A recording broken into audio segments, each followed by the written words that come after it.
আসসালামু আলাইকুম। আশা রাখি যারা এই মুহূর্তে আমার ভিডিও দেখতে পাচ্ছেন সবাই আলহামদুলিল্লাহ ভালোই আছেন আল্লাহর রহমতে। আলহামদুলিল্লাহ আমি আপনাদের দোয়া আশীর্বাদে ভালো আছি। তো আপনাদের মাঝে আজকে যে কথাটা তুলে ধরতে চাই সেটা হলো কোরিয়ান ভাষায় আপনার উচ্চারণ করতে গেলে কোন কোন বর্ণগুলো ব্যতিক্রম একটা রূপ ধারণ করে। যেমন জিউত আছে, জিউতরে অনেক স্যার সিউত বলে, ঠিক আছে? আসলে সেটা প্রপারলি কারেক্ট কিনা বা আপনি জানেন কিনা সেটার জন্য আজকের এই ছোট্ট ভিডিওটি। তো আশা করি কেউ মিস করবেন না, পুরোটা দেখবেন, আপনাদের ভালো হবে ভাই। আচ্ছা, যেমন উচ্চারণের ব্যতিক্রম ধরা মানে চাই কোনটা খেয়াল করেন। তিনটে লেটার আছে কোরিয়ান ভাষায়, তিনটে বর্ণ আছে, এটা উচ্চারণের প্রবলেম হয়। যেমন কি জিউত শুনবেন না আপনি ঝিউত এর মতো, মানে স হবে না, স আর ঝ, স আর ঝ মিলে যেটা হবে এটা ঝিউত, ঠিক আছে? এটা লিসেনিং এ শুনবেন ঝিউত। আর রিডিং আপনি জিউত বলেন না সিউত বলেন বা ঝিউত বলেন, আপনার পার্সোনাল ম্যাটার, ঠিক আছে? আপনি বুঝলেই হলো। কিন্তু লিসেনিং আপনি যেটা শুনবেন ওটা আপনাকে, যেটা আপনি শুনবেন ওটা আপনাকে জেনে যেতে হবে। আচ্ছা, তাহলে আপনি জিউতরে বলবেন কি ঝিউত। আচ্ছা, তারপর আরেকটা আসবে কি দিগত। এই দিগতটা ব্যতিক্রম রূপ ধারণ করে লিসেনিং এ শুনবেন কি আপনি থয়ের মতো, হ্যাঁ, অথচ কিন্তু থিউতের থ হয়, কিন্তু দরও আপনি থয়ের মতোই শুনবেন।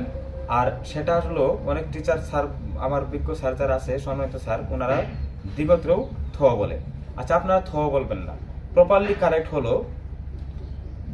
থ আর ধ, ধ, হ্যাঁ, ধ, এরকম একটা উচ্চারণ হবে, হ্যাঁ।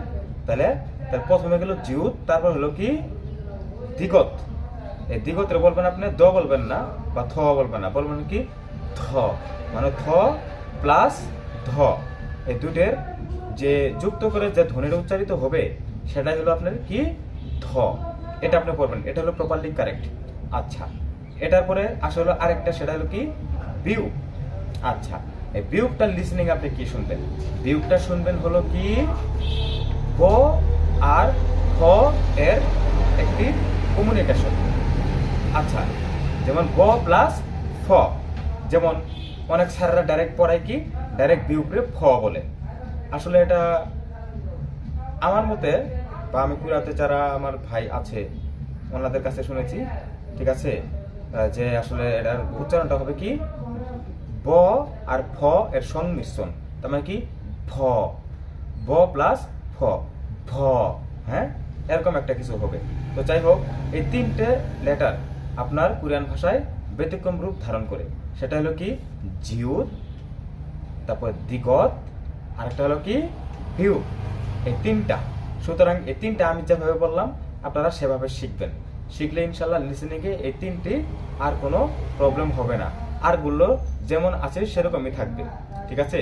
যেমন কি শুধু একটা পরিবর্তন আছে, যেমন কি গিয়ক যদি শব্দের শুরুতে বসে তাহলে সেটা কি খ উচ্চারিত হয়। গিয়কটা শব্দের শুরুতে বসলে খ উচ্চারিত হয়, মাঝে বা লাস্টে বসলে আপনার গ উচ্চারিত হয়। আর গিয়ক যদি নিচে বসে তাহলে কি উচ্চারিত হয়? ক উচ্চারিত হয়। আচ্ছা, তাহলে প্রথমে বসলে কি উচ্চারিত হবে? খ উচ্চারিত হবে। এগুলো একটু খেয়াল রাখবেন, ঠিক আছে? তাহলে ইনশাল্লাহ আর কোনো প্রবলেম হবে না, ঠিক আছে? তো যাই হোক, আজকের যে এই প্রনাউন্সিয়েশন বা উচ্চারণের ক্ষেত্রে যে প্রতিবন্ধকতা, যে বাধাটা আছে, তো সেটা আমি আপনাদের যে মানে কোরিয়ান ভাষার যেগুলো একটু ব্যতিক্রম রূপ ধারণ করে আমি সেগুলো আপনাদের সামনে তুলে ধরার চেষ্টা করেছি।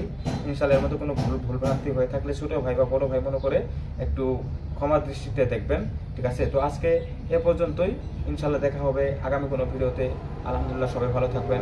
আসসালামু আলাইকুম।